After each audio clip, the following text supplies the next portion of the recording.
साथीभाइहरूलाई मेरो भ्लगमा स्वागत छ। आज चाहिँ म घर जाँदैछु। एकदम घाम टनटन लागेको छ दसैँको। अन्त आज चाहिँ गाडी एउटामा छ अरे मेरो ड्युटी गाडी। भोलि पर्सि झन् प्याक हुन्छ, बजारमा सामान सौदा गर्ने गएको हुन्छ। त्यही भएर आज गएको। रोड पनि आइपुग्यो, गाडी यहाँबाट आउँछ ओह्रालो। सो म चाहिँ गइहालेको। एकदम सिम्पल भएर जाँदैछु। गाडी पर्खिरहेको छु। अहिले चाहिँ म हाट बजार बसेँ साथीहरू। मैले युट्युबको लागि चाहिँ भ्लगमा कति भएको थिएन। त्यहाँनिर पूजाहरूको लागि चाहिँ सबै रेडी हुँदै रहेछ। आज चाहिँ हाट बजार चाहिँ भिड हुन्छ। अब चाहिँ दसैँ आउने कि सामानहरू किन्नुभन्दा सामानहरू केहरू किनिहाल्छु। आज त्यस्तो भिड छैन जस्तो लाग्यो मलाई चाहिँ। भोलिदेखिको चाहिँ हुन्छ र सानो भिड चाहिँ।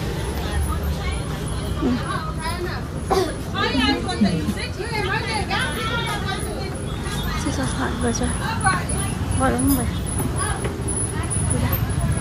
सामान बिर्सेन गयो फेरि मलाई बिर्सिन्छ सामानहरू देखेँ। आज त्यस्तो छैन सबै हाट बजार। इमान यहाँ इमानले चाहिँ मेरो चाहिँ कान्छा मामाको चाहिँ छोरा ठिकै भेट्यो। एउटै गाडीमा जानुपर्ने छ घर। अनि यहाँ झोला बोक्नु लगाइरहेको छु। उसलाई चाहिँ भाइहरू भने यस्तो हुनु पऱ्यो होइन, काम गराइहाल्नुपर्छ। अन्त यहाँ चाहिँ 10 माइल हो। यहाँबाट पूजाको लागि यो बनाइसकेछ। के भन्छ उयोहरू मन्दिरै भन्छु म त अब होइन। अब चाहिँ गएको गाडी आज 2 ट्रिप गरेछ। गाडी छैन कि अन्त चाहिँ एक ट्रिप लगेर गयो चाहिँ फेरि अर्को ट्रिप ल्याउन चाहिँ आएको छ। लु ठिकै हुन्छ। कहाँ जानु अब? बजार। ए हुन्छ ए हुन्छ। पुष्पा दाजु है हाम्रो गाउँमा चाहिँ एकदम फेमस हुनुहुन्छ उहाँ चाहिँ। सो गाडीबाट छ पछि बसौँ हामी त है आरामले। यहाँ गाडी चाहिँ हाम्रो यहाँ छ बडाको गाडी। बडा म चिनाउँछु ल। हेलो बडा। हेलो म चाहिँ बडाको गाडी। हजुर बडाको गाडीमा जान्छु। यो गाडी चाहिँ एकदम अब यस्तो जान्छ। पछि बस्नुपर्छ है। सामान यतै दिनुपर्छ। यो ब्याग त्यस्तो पैसा दिनु क्या यता होला। यहाँ दाएको सिस्टम सो यहाँ चाहिँ जानुपर्छ। ए बस्नु नि त हजुर दिनु सामान। बस्नु बस्नु म दिन्छु। हेलो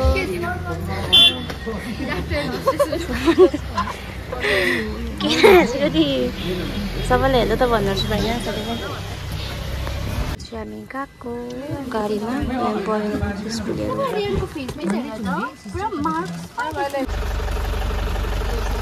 के भन्छ चिसो पानी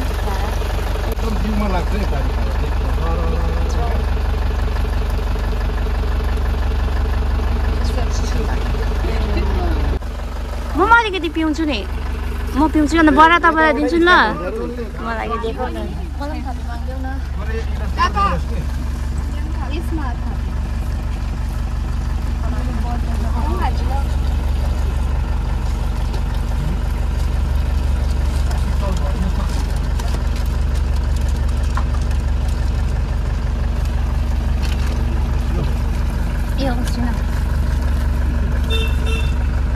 एकदम चिसो पानी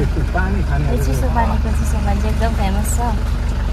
अघि कस्तो भुइँ फ्रिजको भन्दा पनि दामी छ यहाँको पानी चाहिँ। यहाँको पानी लिनुको लागि चाहिँ बजारहरूबाट पनि आउँछ। त्यस्तो हुन्छ नि त पानी चाहिँ चिसो पानी। इमानले मात्रै पिएन।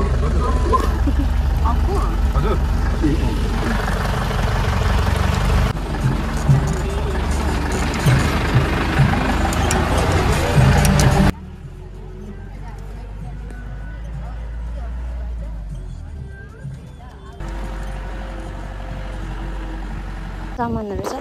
म चाहिँ आधी बाटोदेखि चाहिँ अर्को गाडीमा आएँ। पर सुरज भाइको गाडीमा। ऊ भाइले पनि गाडी कुदाउँदै रहेछ मजाले हो। भाइ उसको फ्यामिलीसँग आएँ यहाँसम्म। अन्त भ्लग पनि बनाउनु पाइनँ त्यति बेला। अब एकदम बातमा बिजी भइरहेको थिएँ म बातको धुनमा हो। अन्त अहिले चाहिँ जाँदैछु। सामान कपाल पनि भुतको जस्तो भइसक्यो होला साथीभाइ। के गर्नु अब यस्तै हो रफ टफ। घरमा आएपछि चाहिँ मलाई चाहिँ मजा लाग्छ, शान्ति मिल्छ। घर चाहिँ अब एकदमै आई लभ घर भनेको जस्तै हो।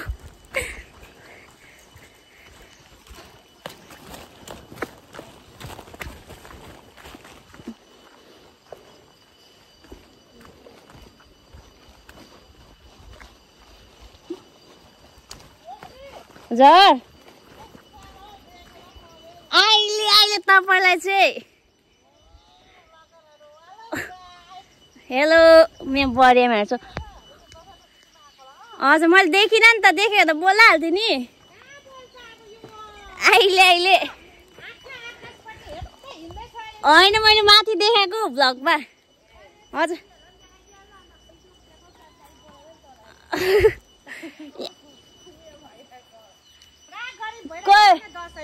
के भएछ फेरि? हेलो गरिदिनु यहाँनिर लु। हुन्छ गएको भारी पुरा छ, हेर्नु न। हुन्छ सो यस्तै हाँसी मजाक गाउँघरमा। अब चाहिँ गाईको दुधको चिया पिउनुपर्छ घरमा पुगेर।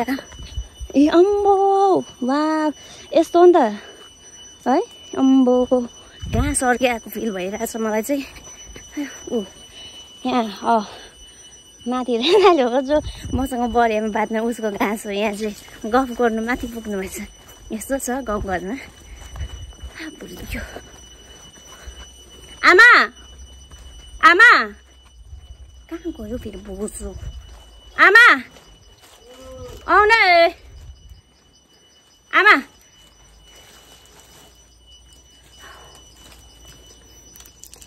यहाँ भाइले दिएको थियो, सुरज भाइले किनेको रहेछ कि।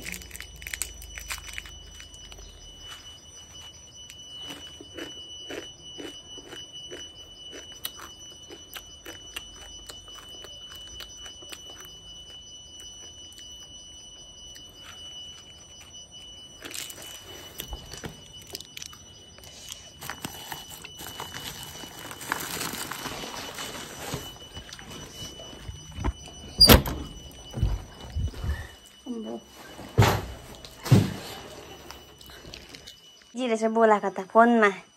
यसो छ मान्छे छिटो जाउँ पल्टि।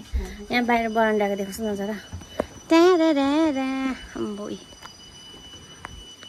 सेलरोटी मैले लिएको हाट बजारबाट, बिहिबारे हाटबाट। यहाँ चिया, आमाको चिया। आमा यहाँ रेडी हुनुहुँदैछ। के भन्नुहुँदै थियो आमाले? के भन्ने? आमालाई चाहिँ अलिक मैलो देखिरहेछ भने त्यस्तो होइन, आमा त राम्रै हो, अलवेज भनेको नि हो। यहाँ आपा हुन्छ, आपाले पनि सेलरोटी खानुहुँदैछ। चिया चिया त खाँदैन आपाले बिहा गरेर ल्याएको। हजुर राम्रै थियो र त मेरो आपाले बिहा गरेर ल्याएको।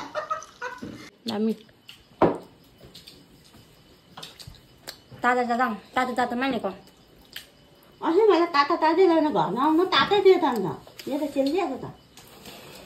म त कति बस्यो नि त बजारमा। मलाई बिहिबारे हाटको रोटी चाहिँ मन पर्छ। मन पर्छ? म जाँदा त किनेर ल्याइहाल्छु नि त। आमा र आपालाई चाहिँ बिहिबारे हाटको सेलरोटी पुरा मन पर्छ, त्यही भएर चाहिँ ल्याइदिएको मैले चाहिँ हो।